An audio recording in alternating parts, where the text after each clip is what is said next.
ವಿಧಾನಸೌಧದಲ್ಲಿ ಲಕ್ಷಾಂತರ ರೂಪಾಯಿ ಖರ್ಚು ಮಾಡಿ ಅಧಿವೇಶನಗಳನ್ನ ನಡೆಸ್ತಾರೆ. ಅಧಿವೇಶನ ನಡೆಸುವಾಗ ಇವರ ಡಿಸ್ಕಷನ್ಗಳು ಏನಿರುತ್ತೆ ಅಂತಂದರೆ ಎಲ್ಲ ಯೂಸ್ಲೆಸ್ಸು, ಕಾಮಿಡಿಗಳು, ಬೈಕೊಂದು ಕೂತ್ಕೊಳ್ಳೋದು ಇದೇ ಮಾಡ್ತಾರೆ.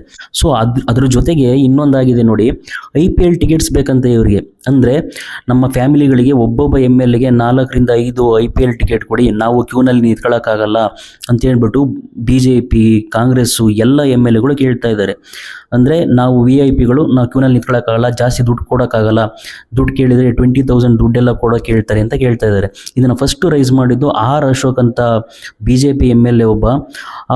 ಆ ವ್ಯಕ್ತಿ ಹೇಳ್ತಾನೆ, ನಾವು ಅವರಿಗೆ 16.32 ಎಕರೆಯಷ್ಟು ನಾವು ಸ್ಟೇಡಿಯಂನ ಕೊಟ್ಟಿದ್ವಿ ಅವರಿಗೆ, ಬರೀ 1,600 ರೂಪಾಯಿ ರೆಂಟ್ಗೆ, ನಮ್ಗೆ ಯಾಕೆ ಅವರು ಟಿಕೆಟ್ ಕೊಡೋಕ್ಕಾಗಲ್ಲ ಅಂತ. R ಅಶೋಕ್ ಅವರೇ, ನಿಮ್ದಲ್ಲ ಅದು 16 ಎಕರೆ ಜಮೀನು ನಿಮ್ದಲ್ಲ, ಯಾರು ಹೇಳಿದ್ದು MLAಗಳದು ಅಂತಂದ್ಬಿಟ್ಟು.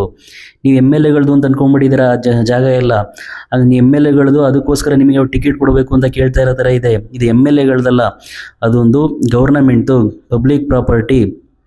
ಓಕೆ, ಗೌರ್ನಮೆಂಟ್ ಪ್ರಾಪರ್ಟಿ, ಅದು ಎಲ್ಲ ಜನಗಳಿಗೆ ಸೇರಿದ್ದು. ನೀವು ಕೊಟ್ಟಿರೋದಲ್ಲ, ಅದು ನೀವು ಕೊಟ್ಟಿದ್ದೀರಾ ಅಂತ ಅಂದ್ಬಿಟ್ಟು ನೀವು ಕೇಳ್ತಿದ್ದೀರಲ್ಲ.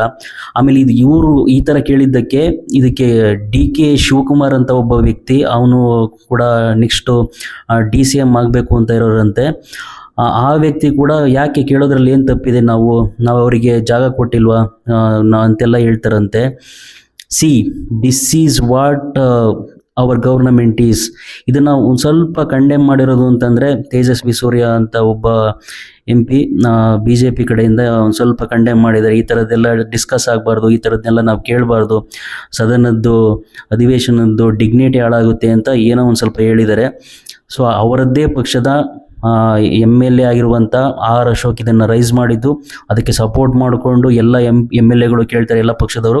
ಆ ಸ್ಪೀಕರ್ ಅಂತ ಕೂತಿರ್ತಾರಲ್ಲ, ಆ ವ್ಯಕ್ತಿ ಕೂಡ ಅದಕ್ಕೆ ಸಪೋರ್ಟ್ ಮಾಡಿಕೊಂಡು ಗೌರ್ನಮೆಂಟ್ಗೆ ಡೈರೆಕ್ಷನ್ಸ್ ಕೊಡ್ತಾರೆ, ಈ ಥರ ಟಿಕೆಟ್ಸ್ ಕೇಳಿ ಅಂತಂದ್ಬಿಟ್ಟು. ಇಲ್ಲಿಗೆ ಬಂದಿದ್ದೀವಿ ನೋಡಿ. ನಮ್ಮ ದೇಶ ನಿಜವಾಗ್ಲೂ, ನಮ್ಮ ರಾಜ್ಯ ಆಗಲಿ ನಮ್ಮ ದೇಶ ಆಗಲಿ ಉದ್ಧಾರ ಆಗಲ್ಲ ಅನ್ನೋದಕ್ಕೆ ಈ ಥರದ ಒಂದೊಂದು ಇನ್ಸ್ಟೆನ್ಸ್ಗಳು ಸಾಕು, ಇದನ್ನು ನೋಡ್ತಾ ಇದ್ರೆ. ಓಕೆ.